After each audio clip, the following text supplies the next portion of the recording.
You know how they say life can flip on a dime? That's exactly what happened to me at this party. My friend Jess had been nagging me for weeks to come out and meet her bunch of incredible friends.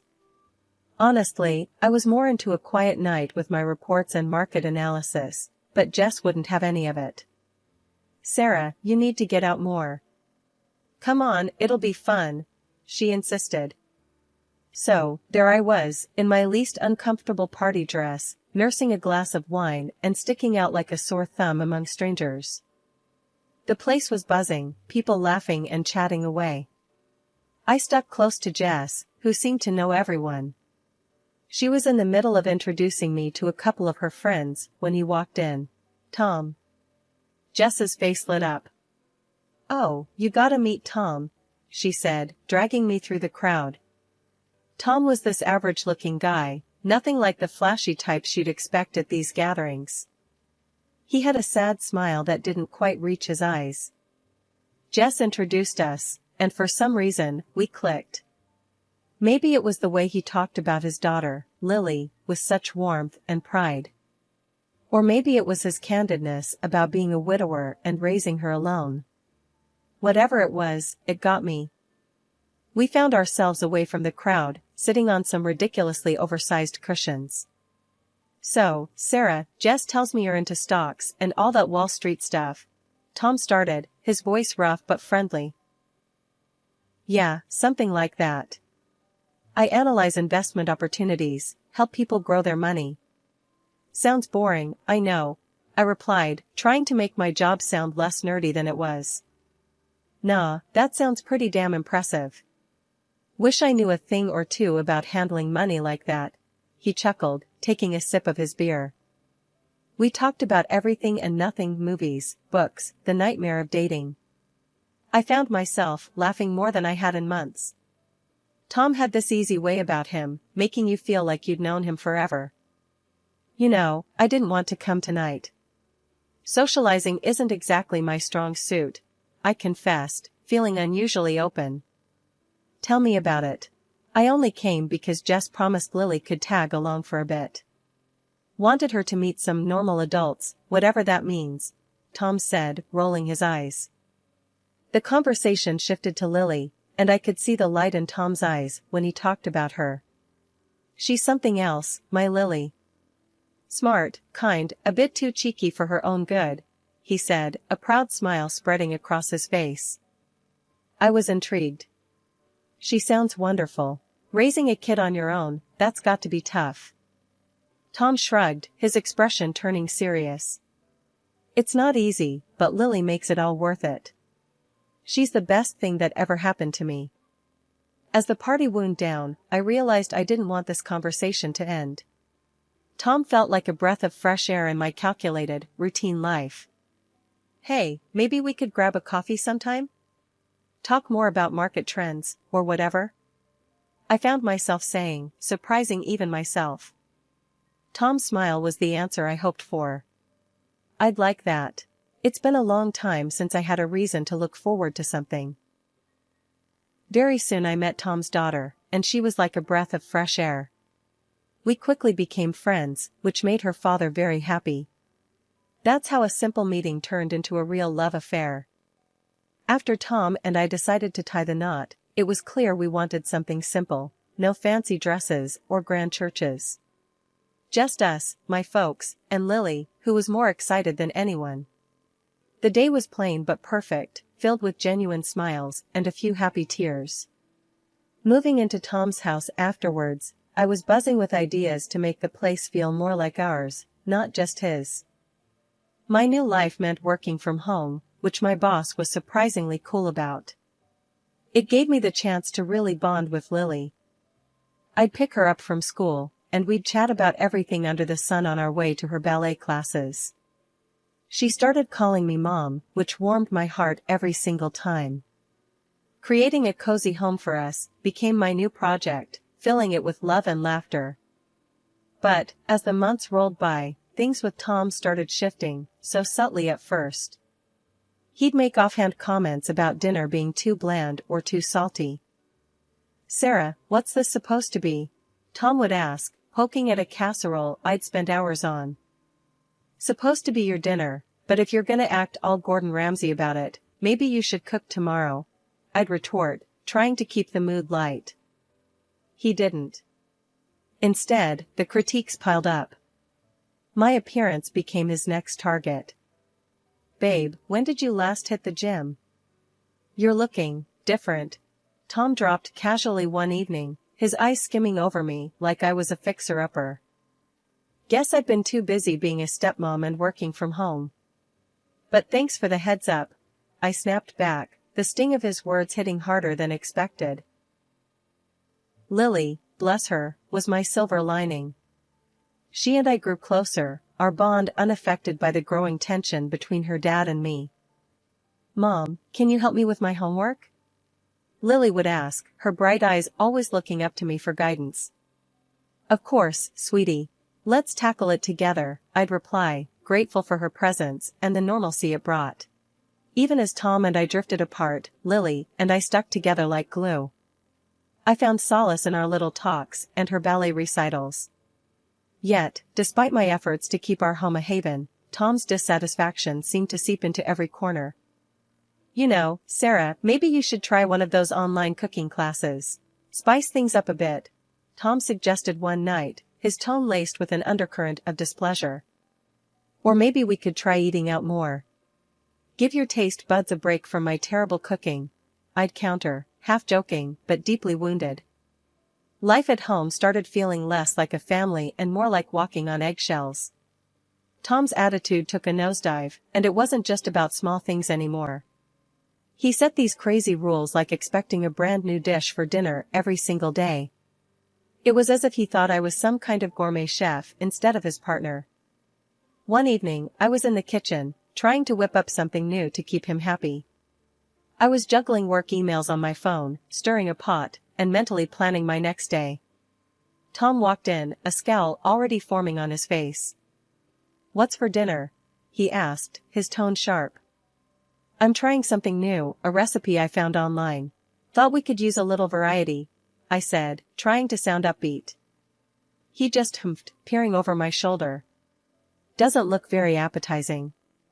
You know, when you decided to work from home, I thought you'd at least manage to keep the house in order and cook decent meals." His words stung. "Tom, you know I'm working too, right? It's not like I'm sitting around all day. Plus, I pick up Lily, help her with homework, visit my parents." He cut me off. Yeah, always the same excuse. "You're at home, aren't you? Shouldn't be too hard to keep things tidy and cook properly." I bit my tongue, holding back the tears.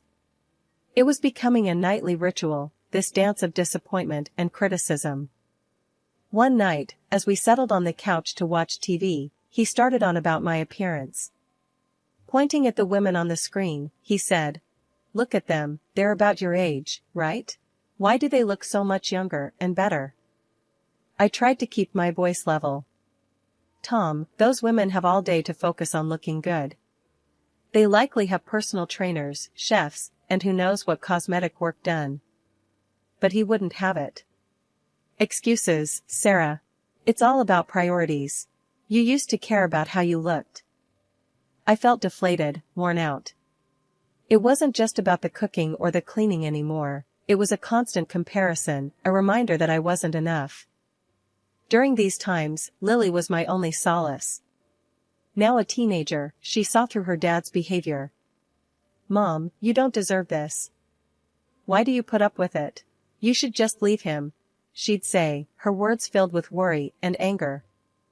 But I couldn't bring myself to believe that the Tom I fell in love with was completely gone. "He's under a lot of stress, Lily. I believe he still loves us. He'll change," I'd respond, more to convince myself than her. It's been a roller coaster, to say the least. 15 years of ups and downs, but mostly, it feels like I've been riding a slow descent into a place I never thought I'd find myself. Now, at 55, with my stepdaughter Lily living her own life, though we talk every day, sharing secrets and stories like we used to, life threw me another curveball. Cancer. The word hit me like a freight train, but somehow, I managed to keep my composure long enough to tell Tom. His reaction? Well, it was something. Not anger, not sadness, just disappointment. Not because of the diagnosis, but because I wouldn't be around to cook his meals or clean the house like I used to. What am I supposed to do now? Look after myself, he had said, his voice laced with irritation rather than concern. I was stunned, not sure how to respond to such blatant selfishness. It's not like I expected a dramatic outpouring of love and support, but a little empathy wouldn't have hurt. His lack of concern cut deeper than any diagnosis could. So, I started treatment, spending more time in the hospital than at home. My parents, bless their hearts, visited whenever they could, despite their own health issues. Lily, too, was a constant presence, her calls and visits a bright spot in those dreary hospital days. Tom? He never showed. Not once. It hurt, more than I wanted to admit. Even after everything, part of me hoped he'd come around, show that he cared, even just a little. During one of Lily's visits, I couldn't hide my disappointment any longer. I can't believe he hasn't shown up. Not even once, I confided, trying to keep the bitterness out of my voice. Lily, ever the straight shooter, didn't mince her words. Mom, you deserve so much better. I've been saying it for years. It's like he doesn't even see you. You're fighting this battle, and where is he? Nowhere. You need to think about what's best for you now. I knew she was right, but it's not easy to let go of 15 years, even if they weren't all good. Deep down, I still harbored that small flicker of hope that things could get better, that Tom would change. But lying in that hospital bed, facing my own mortality, I started to see things more clearly. Maybe it was time to start thinking about what I needed, not just what Tom wanted. The revelation came on a Tuesday, just another ordinary day until Lily walked into my hospital room with a look that spelled trouble. I could tell something was up the moment I saw her. Lily never was good at hiding her feelings. Mom, we need to talk, she started, avoiding my gaze. That's when my stomach tied itself into knots. Lily calling me Mom was always a balm to my soul, but today, it felt like the prelude to bad news. What's wrong, Lily? I asked, bracing myself. It's about Dad. She hesitated, then took a deep breath. He's seeing someone else, Mom. And it's serious. He introduced her to me last week. The words hit me like a punch to the gut. Not that our marriage was perfect, but to hear he'd moved on so blatantly was a different kind of hurt. How long? Was all I managed to muster, my voice barely above a whisper. A while, I guess. I'm so sorry, Mom. I thought you should know. Lily's voice cracked, her usual toughness giving way to concern. I sat there, trying to process the news. Betrayed, yes, but surprised? Not entirely. Tom hadn't been a husband to me in a long time. Still, the confirmation of his infidelity stung. The shock of it hit me hard, though a part of me wasn't surprised. Tom's late nights, the sudden interest in looking younger, the new cologne, it all made sense now. Yet, hearing it out loud from Lily felt like a betrayal of a whole different kind. Does he think this is okay? Introducing her to you like it's all normal? I couldn't keep the anger out of my voice. Lily shrugged. He's convinced himself you're already gone, Mom. Says it's time he moved on for his happiness. It's like he doesn't even care about how this would hurt you. I laughed, a harsh sound that surprised even me. His happiness, huh? What about all those years I spent trying to make him happy? What a joke. And that's when it hit me, Tom had never really seen me. Not the real me. He saw a caretaker, a cook, a cleaner, but never his wife. And here I was, battling cancer, while he played house with someone else. For the first time in a long time, I felt a spark of something fierce within me. Anger, yes, but also determination. I'd been living for Tom, worrying about his meals, his house, his happiness. It was time to start living for myself. Lily wiped away a tear, looking determined all of a sudden. What are you gonna do? You can't let him just get away with this. A cold resolve settled over me. Tom's actions, his complete disregard for our marriage, it all clarified one thing. It was time to close this chapter for good. Tell him I agree to the divorce, I said firmly, surprising even myself with the decisiveness in my voice.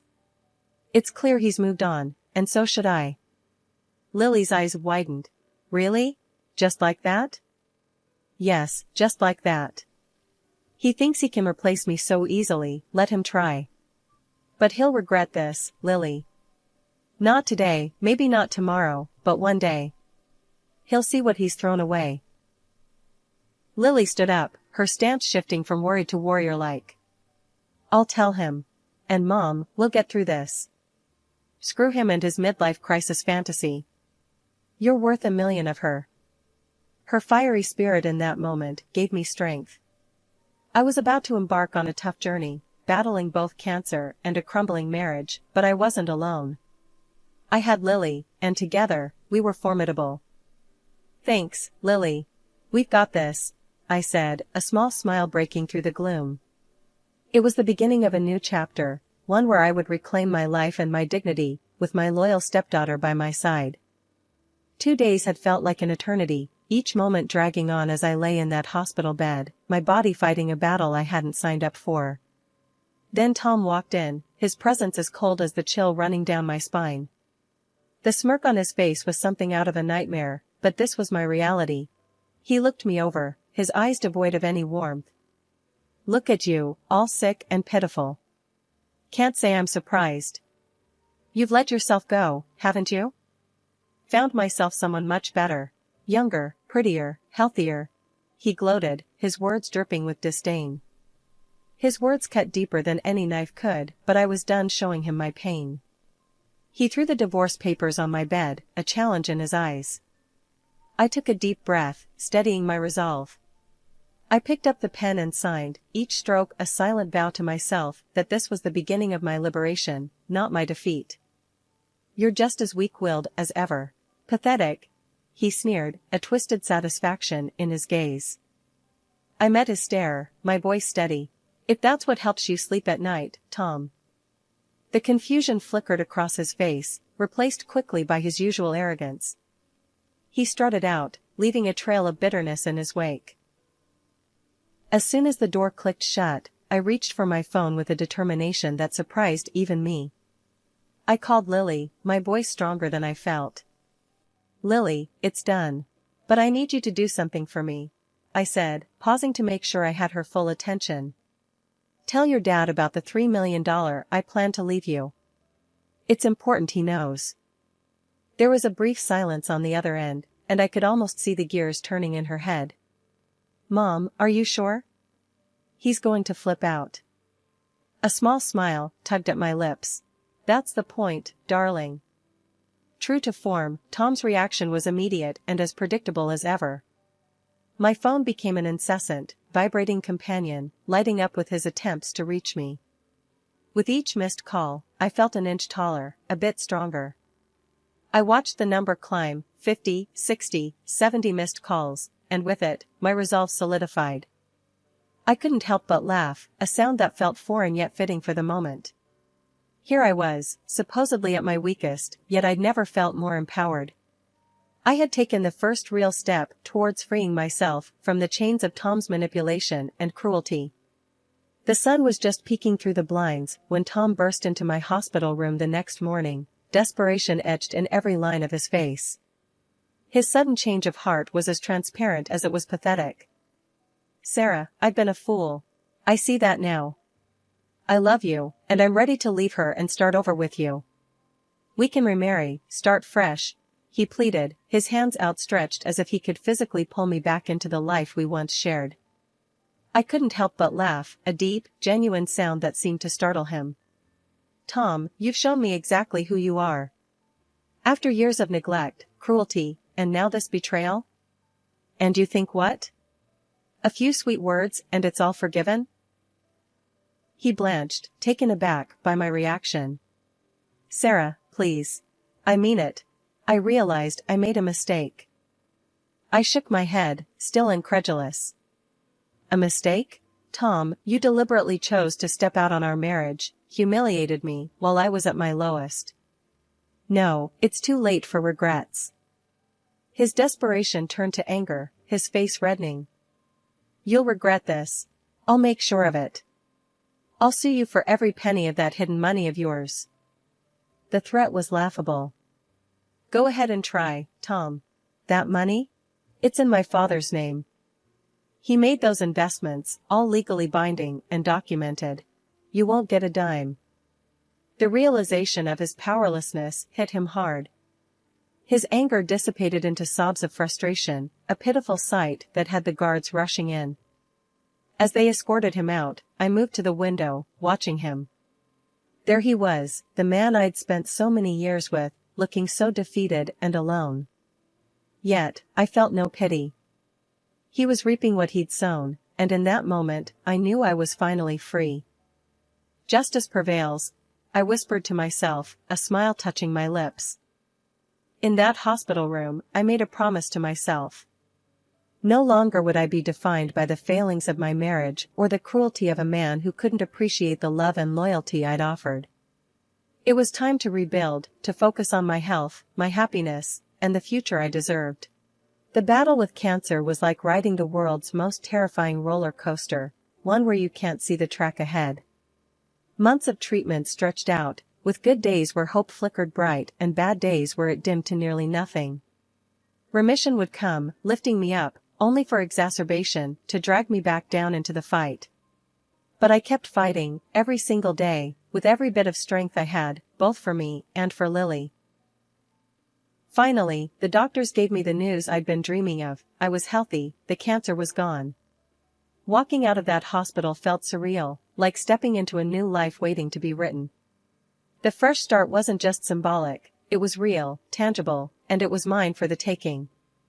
Recovery wasn't just about the physical, it was mental, emotional, a total overhaul of life as I knew it.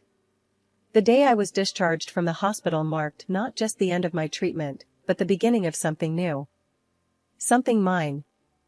Lily picked me up, her car loaded with my few belongings. Ready to start fresh, Mom? She asked, her smile bright and encouraging. I couldn't help but return her smile. More than ready, kiddo. We drove to my new place, a modest house I'd bought with the money I'd wisely invested over the years. It wasn't just a house, though, it was a promise of new beginnings, of freedom. As we unpacked, Lily chatted about decorating ideas, about painting the walls and planting a garden. This is going to be a place of happiness, Mom. You'll see. We'll make it our sanctuary. Her enthusiasm was infectious. For the first time in years, I felt light, like a weight had been lifted. I'd like that, Lily. A sanctuary sounds perfect. We took a break, sitting amidst boxes, with takeout containers between us. You know, I've been thinking, I started, about what comes next. I want to use this chance not just to heal, but to rediscover who I am, who I want to be. Lily nodded, taking my hand. I've got your back, Mom. Always. And hey, you're already doing it. Look at how far you've come. She was right.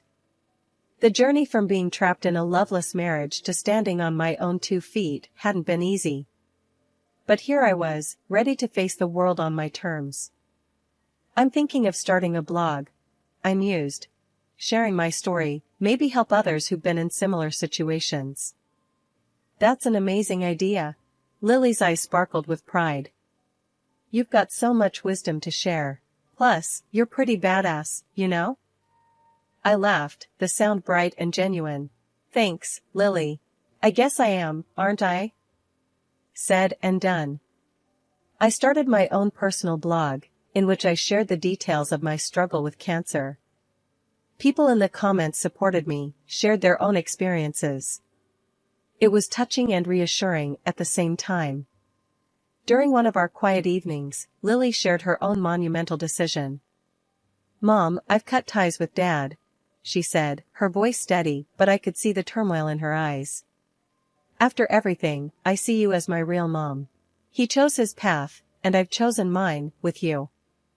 Hearing her call me Mom in that context, knowing the weight it carried, filled me with an indescribable mix of pride and sorrow. Sorrow for the broken bridges in her life, but pride in her strength and in the bond we shared. "Lily, there's something I've been meaning to tell you," I started, taking her hands in mine. "When the time comes, I'll be leaving everything to you, the house, the $3 million, all of it. You're my family, my future." Lily looked at me, tears brimming in her eyes, but a smile breaking through. "I don't need any of that, Mom. Just having you is enough. But thank you, for everything." In that moment, any lingering shadows of the past faded away. We were family, bound not by blood but by choice, by love. And as we looked ahead, the future wasn't just a blank page, it was a canvas waiting for us to fill it with color, with life.